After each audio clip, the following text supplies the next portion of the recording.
என்னோட மகன் வீட்டுக்கு ஒரே பொண்ணு அப்படிங்கிறதுனால, அவ ரொம்பவே சோம்பேறியா இருந்தா. என்னோட மருமகனும் அவளோட இந்த வழக்கத்தினால ரொம்பவே சலிப்படைஞ்சு, என்ன அங்க கூப்பிட்டாரு. ஒரு நாள் நைட் 11 மணிக்கு அவரு என்ன அவரோட ரூமுக்கு கூப்பிட்டு, அப்ப சொன்னாரு, "இன்னைக்கு உங்க பொண்ணு தூங்கிட்டா. ஆனா என்னால என்னோட ஆசைய கட்டுப்படுத்திக்கிட்டு, சும்மா தூங்க முடியாதுன்னு" சொன்னாரு. இப்படி சொல்லிட்டு, மருமகன் வந்து என்ன அவரோட ரூமுக்கு கூப்பிட்டு, "நான் என்னோட மகளுக்கு ஹர்கிஸ்வதரா வயசுல தான் கல்யாணம் பண்ணி வச்சேன். இவ்வளவு தாமதமான கல்யாணத்துக்கான காரணம், என்னோட மகள் வீட்டுக்கு ஒரே பிள்ளை அப்படிங்கிறதுனால, அவ ரொம்பவே செல்லமா வளர்க்கப்பட்டா. அவளுக்கு வீட்டு வேலை செய்யக்கூட பழக்கமே இல்ல. அதனால தான் என்னோட மகளுக்காக ஒரே மகன் மட்டும் இருக்கக்கூடிய மருமகனா நான் எதிர்பார்த்தேன். பல வருஷ தேடலுக்கு அப்புறமா, நான் விரும்பின மாதிரியே ஒரு மருமகன் எனக்கு கிடைச்சாரு. என்னோட மருமகன் தான் தனிமையில இருந்தாரு. அவருக்கு பெற்றோர் இல்ல. அவர் ஒரு நல்ல வேலையிலயும் இருந்தாரு. கூடவே சொந்தமா வீடும், சில சொத்துக்களுமே இருந்துச்சு. என்னோட மகளுக்கு இது ஒரு சிறந்த உறவா இருக்கும்னு எனக்கு தோணுச்சு. அதனால நான் உடனடியா கல்யாணத்துக்கான ஏற்பாடுகள செஞ்சு, என்னோட பொண்ணான சுமங்கலி அவருக்கு கல்யாணம் பண்ணி குடுத்தேன். ஆனா கல்யாணத்துக்கு அப்புறமா, நான் எதிர்பார்த்தது எதுவுமே நடக்கல. சுமங்கலியால தனியா தன்னோட கணவர நல்லாவே கவனிச்சுக்க முடியும்னு நான் நெனச்சேன். கல்யாணத்துக்கு முன்னாடி என்னோட பொண்ணுக்கு, கல்யாணத்துக்கு அப்புறமா எப்படி இருக்கணும்? கணவர எப்படி பாத்துக்கணும்னு சொல்லி, எல்லா விஷயத்தையுமே அவளுக்கு புரிய வச்சுட்டேன்னு நான் நெனச்சேன். ஆனா கல்யாணம் முடிஞ்ச சில மாசங்களிலேயே அவள பத்தின சில புகார்களை நான் கேட்க ஆரம்பிச்சேன். முதல், என்னோட மருமகன் தன்னோட மனைவியோட சோம்பேறித்தனத்த பொறுத்துக்கிட்டாரு. ஆனா, இப்போ 2 பேரும் வீட்டு வேலைகள பார்த்து சோர்வடைஞ்சுட்டாரு. ஒரு நாள் என்னோட மகள பத்தி விசாரிக்கிறதுக்காக அவளோட வீட்டுக்கு போக முடிவு பண்ணேன். நாங்க 2 நாட்கள் தங்குனேன். 2 நாட்களுக்கு அப்புறமா, நான் என்னோட வீட்டுக்கு திரும்ப ஆரம்பிச்சப்போ, சுமங்கலி என்னை தடுத்து நிறுத்தினான். அவ அம்மா, "எனக்கு இப்போ ரொம்பவே சோர்வா இருக்கு. நீங்க இன்னும் கொஞ்ச நாள் எனக்கு உதவியா இங்கேயே இருங்க. வீட்டுக்கு போயிட்டு நீங்க என்ன செய்ய போறீங்க?" ன்னு கேட்டா. அவ அப்படி கேட்கும்போது, அவளோட சோம்பேறித்தனமான சுபாவம் எனக்கு தெரிஞ்சுச்சு. கடந்த 2 நாட்களா நான் வந்ததுக்கு அப்புறமா, அவ எந்த ஒரு வேலையுமே செய்யறதில்லை. எப்ப பார்த்தாலும் ரெஸ்ட் எடுத்துக்கிட்டே இருந்தா. அவளோட இந்த சோம்பேறித்தனத்த பார்த்து, என்னோட மருமகன் வந்து அவகிட்ட இருந்து விலகி செல்ல முடிவெடுத்துருவாரோன்னு எனக்கு ஒரு பயம் ஏற்பட்டுச்சு. என்னோட மருமகன் அவளோட சோம்பேறித்தனத்த மிக அமைதியா சகிச்சுக்கிட்டாரு. அத்தகைய அமைதியான ஒரு நபர்கிட்ட கோபம் ஒரு நாள் வரும். என்னோட மகளை சரியான திசையில கொண்டு வரணும் அப்படின்னு எனக்கு தோணுச்சு. அதனால நான் இன்னும் சில நாட்கள்ல என்னோட பொண்ணு வீட்ல தங்கறதுக்கு முடிவு பண்ணேன். அன்னைக்கு சாயந்திரம் வந்து மருமகன் ஆபீஸ்ல இருந்து வீட்டுக்கு வந்தாரு. நான் வீட்ல இருக்கிறத பார்த்துட்டு, அவர் கொம்ப டைம்ல சோழக்கம் ரொம்பவே ஆச்சரியப்பட்டாரு. நான் வந்து அவருக்கு டீ கொண்டு போய் குடுத்தேன். அவரும், "அத்த, நீங்க இன்னைக்கு காலையில புறப்படுறேன்றத சொன்னீங்க. அதுக்கப்புறம் எப்படி திடீர்னு தங்குனீங்கன்னு?" கேட்டாரு. இத கேட்டேன்னா, "ஏன் மாப்ள, நான் இங்க இருக்கிறது உங்களுக்கு சந்தோஷம் இல்லையா?" அப்படின்னு கேட்டேன். அதுக்கு அவரு, "அப்படி இல்ல.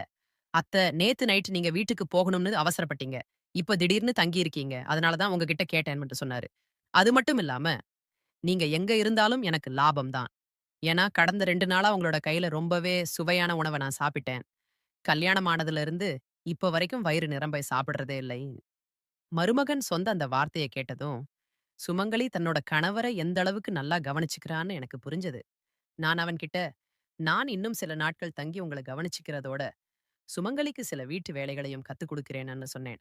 அப்ப மருமகன்னு, "நீங்க எப்பயும் இங்கேயே தங்கினாலும் எனக்கு எந்த பிரச்சனையும் இல்லை. ஏன்னா நீங்க வீட்ல இருந்தா, சுமங்கலி உங்கள போல ஆயிடுவான்னு" சொன்னாரு. நான் இங்க தங்குறதுக்கு மருமகனுக்கு எந்த பிரச்சனையும் இல்ல அப்படிங்கிறதுனால, நான் அவரோட வீட்ல தங்க ஆரம்பிச்சேன். என்னோட மகளோட கல்யாணத்துக்கு அப்புறமா நான் என்னோட வேலைய ராஜினாமா பண்ணிட்டேன். நான் இப்ப தனியா தான் இருக்கேன். எனக்கு அதிகமா பணம் தேவையில்ல. எனக்கு ஓய்வூதியம் கிடைச்சிட்டு இருக்கு. தங்குறதுக்கு என்னோட சொந்த வீடும் இருக்கு. அதனால நான் அதிக கஷ்டப்படாம ஓய்வெடுக்க முடிவு செஞ்சேன். இப்படியே சுமங்கலி கூட சில நாட்கள் ஆகிருச்சு. கடந்த 2 நாளா நான் மருமகன நைட்ல ஹால்ல பார்த்துட்டு இருக்கேன். மருமகனுக்கும் சுமங்கலிக்கும் இடையில ஏதோ நடக்குதுன்னு எனக்கு தோணுச்சு. கடைசியா என்னால பொறுத்துக்க முடியல. 3வது நாள் என்னோட மருமகன் ஹால்ல இருக்கிறத பார்த்துட்டு, நான் அவன்கிட்ட போயிட்டு, அவர் ஹால்ல தூங்குறதுக்கான காரணத்த கேட்டேன். அப்ப அவர் எதுவுமே பேசாம, என்னோட கைய புடிச்சுக்கிட்டு தன்னோட ரூமுலுக்கு கூட்டிட்டு போனாரு. அங்க போயிட்டு, "அத்த, உங்க மகன் எவ்வளவு ஆழ்ந்த தூக்கத்துல இருக்கிறான்னு பாருங்க. இப்ப எங்களுக்கு கல்யாணமாகி 4 மாசம் ஆகிருச்சு. சுமங்கலி இந்த 4 மாசத்திலேயே 4 வருஷம் மாரி ஆக்கிட்டா. கணவனுக்கு நேரம் குடுக்கணும் அப்படிங்கிறது அவளுக்கு தெரிஞ்சிருக்கணும். அவளுக்கு தூக்கம் எவ்வளவு புடிச்சிருக்குங்கிறது எனக்கு புரியவே இல்ல. இது உண்மையிலேயே சுமங்கலி முதல் திருமணமா? ஏன்னா அவளுக்கு என்கிட்ட எந்த ஒரு ஆர்வமுமே இல்ல. இப்ப அவளுக்கு ஒரே விஷயத்த தினமும் புரிய வச்சு, எனக்கு தலைவலியே வந்துருது. அதனால தான் நான் ஹால்ல போயிட்டு தூங்கிருவேன் அப்படின்னு சொன்னாரு. மருமகனோட பேச்ச கேட்டு நான் ரொம்பவே அதிர்ச்சி ஆயிட்டேன். என்னோட மருமகன், என்னோட மகளால கொஞ்சம் கூட மகிழ்ச்சியா இல்ல. அப்ப நான் அவர்கிட்ட, "நீங்க கவலைப்படாதீங்க. நான் சுமங்கலிக்கு புரிய வைக்கிறேன். மருமகனுக்கும், மகளுக்கும் இடையில இருக்கக்கூடிய உறவ பத்தி எனக்கு தெரிஞ்சதுனால, என்னோட கண்ணுல இருந்து தூக்கமே மறைஞ்சிருச்சு. எப்ப காலையில விடியும், நான் என்னோட மகளோட பேசுவேன்னு எனக்கு தோணுச்சு. காலையில ஆனதும், மருமகன் ஆபீஸுக்கு போயிட்டாரு. நான் சுமங்கலி கிட்ட பேச முடிவு செஞ்சேன். நான் அவகிட்ட போயிட்டு, "சுமங்கலி, இப்ப உனக்கு கல்யாணம் ஆயிடுச்சு. கணவரை எப்படி மகிழ்ச்சியா வச்சுக்கிறதுங்கிறத நான் உனக்கு கத்துக் குடுக்கிறேன். அத பார்த்து நீ கத்துக்கோ. உன்னோட தூக்கம் இவ்வளவு ஆழமாயிடுச்சு. உன்னோட கணவருக்கு உன் தூக்கத்தால சோர்வு தான் ஏற்படுது." இதுக்கு சுமங்கலி, "அம்மா, என்னோட தூக்கத்த பத்தி பேசாதீங்க. நான் எவ்வளவு நேரம் தூங்குறேன்னு உங்களுக்கு தெரியுமா?" அந்த நேரத்துல அவளுக்கு தன்னோட தவறு புரியவே இல்லை. இருந்தாலும் நான் அவளுக்கு புரிய வைக்க முயற்சி செஞ்சேன். அன்னைக்கு நைட் நான் மருமகன ஹால்ல பார்க்கல. அவருக்கும் சுமங்கலிக்கும் இடையில எல்லா விஷயமும் சரியா இருக்கும். சரி, போய் பார்க்கலாம்னு சொல்லி, அவங்களோட ரூம் கிட்ட போயிட்டு, வெளிய இருந்து பார்த்தேன். அங்க அவங்க ரூமுக்கு எட்டி பார்த்தேன். உள்ள மருமகன் ஜன்னல்ல நிக்கிறத பார்த்தேன். சுமங்கலி ஆழ்ந்த தூக்கத்துல இருந்தா. என்னோட அறிவுரை அவளுக்கு எந்தவித பாதிப்பையுமே ஏற்படுத்தல. நான் அந்த இடத்துல இருந்து கிளம்பும்போது, என்னோட சேலையோட முந்தாணி கதவுல இருக்கக்கூடிய ஆணியில மாட்டி சிக்கிக்கிச்சு. அது தெரியாம திரும்புனேனா, அதிர்ச்சியில அப்படியே கீழ விழுந்துட்டேன். அந்த சத்தத்த கேட்டதும், என்னோட மருமகன் ஓடி வந்து, நான் கீழ இருந்திருக்கிறத பார்த்து, என்னோட பக்கத்துல வந்தாரு. அவரு, "அத்த, இந்த நேரத்துல எங்களோட ரூமுக்கு வெளிய என்ன செஞ்சுட்டு இருக்கீங்கன்னு?" கேட்டாரு. நான், "காலையில சுமங்கலிக்கு எல்லா விஷயத்தையுமே சொன்னேன். அவ இன்னைக்கு தூங்குறாளான்னு சொல்லி பார்க்கறதுக்காக வந்தேன்னு" சொன்னேன். அப்ப அவரு, "சுமங்களுக்கு எவ்வளவு புரிய வச்சாலும் எந்த பயனுமே இல்லை. நான் இப்பவும் அவளை கைவிட்டுருவேன். நீங்க தேவையில்லாம அவளுக்கு மன அழுத்தத்த குடுக்காதீங்கன்றத" சொன்னாரு. இதுக்கப்புறமா மருமகன் வந்து என்ன கைத்தாங்களா புடிச்சு தூக்குனாரு. என்னோட ஒரு கைய அவரோட தோள்ல வச்சு, மறு கைய என்னோட இடுப்புல வச்சு, என்னை என்னோட ரூமுக்கு கூட்டிட்டு போனாரு. என்னோட அறைக்கு வந்ததுக்கு அப்புறமா, மருமகன் என்னோட கால்களை பிடிச்சு விட ஆரம்பிச்சாரு. மருமகன் தொட்டதுமே எனக்கு ஒரு சிலிர்ப்பு ஏற்பட்டுச்சு. அந்த நேரத்துல எனக்கு வெட்கமாவும் இருந்துச்சு. அப்ப என்னோட மருமகன் வந்து, "அத்த, நீங்க வெட்கப்பட தேவையில்ல. நீங்க ரொம்பவே சுதந்திரமா இருக்கக்கூடிய ஒரு சுபாவம் கொண்டவங்க. ஆனா எனக்கு இதெல்லாம் புதுசா இருந்துச்சு. நிலைமை எப்படி இருந்தாலும், எங்களுக்கு இடையில ஒரு மரியாதை நிறைஞ்ச உறவு இருந்துச்சு. அப்ப நான் மருமகன் கிட்ட வேண்டான்னு சொல்லவே இல்ல. ஆனா அவர் என்னோட முழங்கால் வரைக்கும் என்னோட கால்களை தடவ ஆரம்பிச்சாரு. அப்போ மருமகனோட கண்கள் இப்போ என் மீது ஒரு வித்தியாசமான முறையில சுழல ஆரம்பிச்சது. மெதுவா மருமகனோட கண்கள் என் மீது திரும்ப ஆரம்பிச்சது. அந்த நேரத்துல அத நான் உணரவே இல்ல. நான் இப்பவும் அழகா இருக்கேன். என்னோட உடல் இளமையில எப்படி இருந்தனோ, அதே மாதிரி தான் இருந்துச்சு. அப்போ என் கால்களை தொடும்போது, மருமகன், "அத்த, உங்க மகள விட நீங்க சோர்வா தெரியல. நீங்க இப்பவும் அழகா இளமையா இருக்கீங்கன்னு" சொன்னாரு. மருமகன் சொன்னதை கேட்டு நான் ரொம்பவே சிலிர்த்து போயிட்டேன். இதுக்கப்புறமா என்னோட மகளான சுமங்கலிக்கு எல்லா விஷயத்தையும் கத்துக் குடுக்கணும்னு நான் முயற்சி செய்ய ஆரம்பிச்சுட்டே இருந்தேன். அவ மெதுவா என்கிட்ட இருந்து வீட்டு வேலைய கத்துக்க ஆரம்பிச்சா. ஒரு நாள் நைட்டு பாத்திரத்தோட சத்தம் கேட்டுச்சு. நான் உடனடியா ரூமுக்கு வெளிய வந்தேன். மருமகன் உணவு தட்டை கையில பிடிச்சுக்கிட்டு சமையல் அறையில இருந்து வெளிய வர்றத பார்த்தேன். என்ன பார்த்ததும் அவர் ஆச்சரியமா நின்னாரு. "இந்த நைட்ல உங்க தட்டோட ஏன் போறீங்கன்னு?" சொல்லி கேட்டேன். அதுக்கு அவரு, "எனக்கு நைட்ல பசிக்குது. நீங்க சமைச்ச உணவு சுவையா இருந்துச்சு. அது திடீர்னு எனக்கு ஞாபகத்துக்கு வந்துச்சுன்னுவேன்னு" சொன்னாரு. நானும், "சரி, வாங்க, நம்ம 2 பேரும் ஒண்ணா உட்காந்து சாப்பிடலாம்ன்னு" சொன்னேன். மருமகன் என்னோட கைய பிடிச்சுக்கிட்டு மேசையோட நாற்காலியில உட்கார வச்சு எனக்கு உணவு பரிமாற ஆரம்பிச்சாரு. அவர் எனக்கு உணவு பரிமாறிட்டு இருந்தப்ப அவரோட ஒரு கால் என்னோட காலோட மேல இருந்துச்சு. திரும்ப திரும்ப என்னோட கண்கள பார்த்துக்கிட்டே இருந்தாரு. நான் அவரோட மாமியார். ஆனா அவருக்கு இது நினைவுல இல்ல. நான் சாப்பிட்டுட்டு தண்ணி குடிச்சேன். அதுக்கப்புறமா மருமகன் என்னோட வயிறு நிறைஞ்சிருச்சுன்னு சொல்லி சொன்னாரு. ஆனா மருமகன் இன்னும் சாப்பிடணும்னு சொல்லி வற்புறுத்தினாரு. நானும் அவருக்கு உணவு பரிமாறினேன்.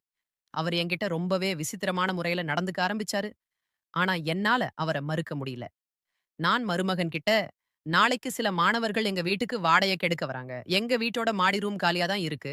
இந்த ரூம் அவங்களுக்கு வாடகைக்கு விடலாமா?"ன்னு கேட்டேன். அத கேட்டதுமே அவர் மறுத்துட்டாரு. நானும் வேற எதுவுமே சொல்லல. அடுத்த நாள் நைட்டு மருமகன் வந்து எல்லைய மீறினாரு. அவர் என்னோட ரூமுக்கு வந்து என்னோட கைய புடிச்சு என்ன அவரோட ரூமுக்கு அழைச்சுட்டு போனாரு. நான் ரொம்பவே பயந்து போயிட்டு அவன்கிட்ட, "இது என்ன நடக்குது மருமகனே?"ன்னு கேட்டேன். அப்போ அவரு எனக்கு ஒரு நைட்டிய குடுத்து, "இத போட்டுட்டு வாங்கன்னு" சொன்னாரு. அவர் சொன்னத கேட்டு எனக்கு ரொம்பவே அதிர்ச்சியா இருந்துச்சு. நான் அவர்கிட்ட, "நீங்க என்ன பேசுறீங்க? நான் உங்க மாமியார். இத நீங்க மறக்கக் கூடாதுன்னு" சொன்னேன். ஆனா அவரு, "சுமங்கலி தூங்கிட்டா, என்னோட வீட்ல மத்த தேவைகள உங்ககிட்ட தான் பூர்த்தி செய்யணும். இந்த நைட்டிய நான் சுமங்கலிக்காக வாங்கிட்டு வந்தேன். ஆனா அவ அத போடவே இல்ல. நீங்களே இந்த நைட்டிய போட்டுக்கிட்டு வாங்க. எனக்கு வந்து காட்டுங்க." மருமகன் சொன்னத கேட்டு நான் ரொம்பவே வெட்கப்பட ஆரம்பிச்சேன். அவர்கிட்ட, "நான் உங்க மாமியார். இத நீங்க மறக்கக் கூடாதுன்னு சொன்னேன். அத நான் சொன்னாலும், என்னால அவரோட விஷயத்த மறுக்க முடியல. ஞாயிறு அங்கிருந்து போயிட்டேன். அடுத்த நாள், சுமங்கலி தூக்கத்திலிருந்து எழும்பி, காலையில உணவு சாப்பிட்டுட்டே இருந்தா. அவ காலை உணவு சாப்பிடும்போது, நான் அவகிட்ட அந்த நைட்டிய குடுத்தேன். "நான் இப்ப இங்கிருந்து கிளம்புறேன். ஏன்னா நீ திருந்துறதா எனக்கு தெரியல." மருமகன் எனக்கு இந்த நைட்டியே குடுத்தாரு. என்கிட்ட தன்னோட விருப்பத்த வெளிப்படுத்தினாரு. "உன்னால தான் மருமகன் இந்த மாதிரி என்கிட்ட பேசுறதையெல்லாம் நான் கேட்க வேண்டியதா இருக்கு. உன்னால உன்னோட கணவர சந்தோஷமா வச்சுக்க முடியலன்னா, உன்னோட வாழ்க்கை வீணா தான் போகும்."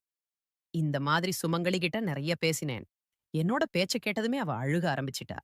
அவளும், "உங்க அம்மா சில நாட்களா எனக்கு நல்லது நடக்குதுன்னு நெனைக்கிறேன். எனக்கு புரிய வைக்க முயற்சி செய்றீங்க. எனக்கு எல்லாமே புரியுது. ஆனா, நான் என்ன செய்ய முடியும்? எனக்கு நைட்ல ஏன் ஆழ்ந்த தூக்கம் வருதுன்னு எனக்கு புரியவே இல்ல. கல்யாணமான சில மாசங்களுக்கு அப்புறமா எனக்கு இப்படி திடீர்னு தூக்கம் வர ஆரம்பிக்குது. உங்க மருமகன் உங்ககிட்ட என்ன பத்தி என்ன சொல்றாருன்னு எனக்கு தெரியாது. ஆனா, இன்னைக்கு வரைக்கும் நான் உணர்ந்தது எல்லாமே ஒரே விஷயம் தான். என்னோட கணவர் என்கிட்ட எந்த ஒரு ஆர்வமுமே காட்டுறதில்ல."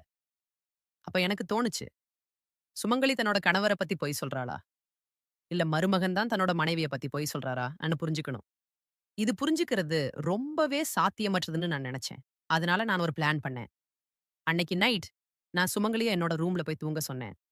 அவளுக்கு பதிலா அவளோட ரூம்ல போயிட்டு நான் படுத்துக்கிட்டேன். அன்னைக்கு நைட் நான் சுமங்கலி மாதிரியே நைட்டி போட்டுக்கிட்டு, அவளுக்கு பதிலா தூங்க முயற்சி பண்ணேன். நான் என்னோட முகத்த வரைக்கும் போர்வைய இழுத்து போத்திக்கிட்டேன்.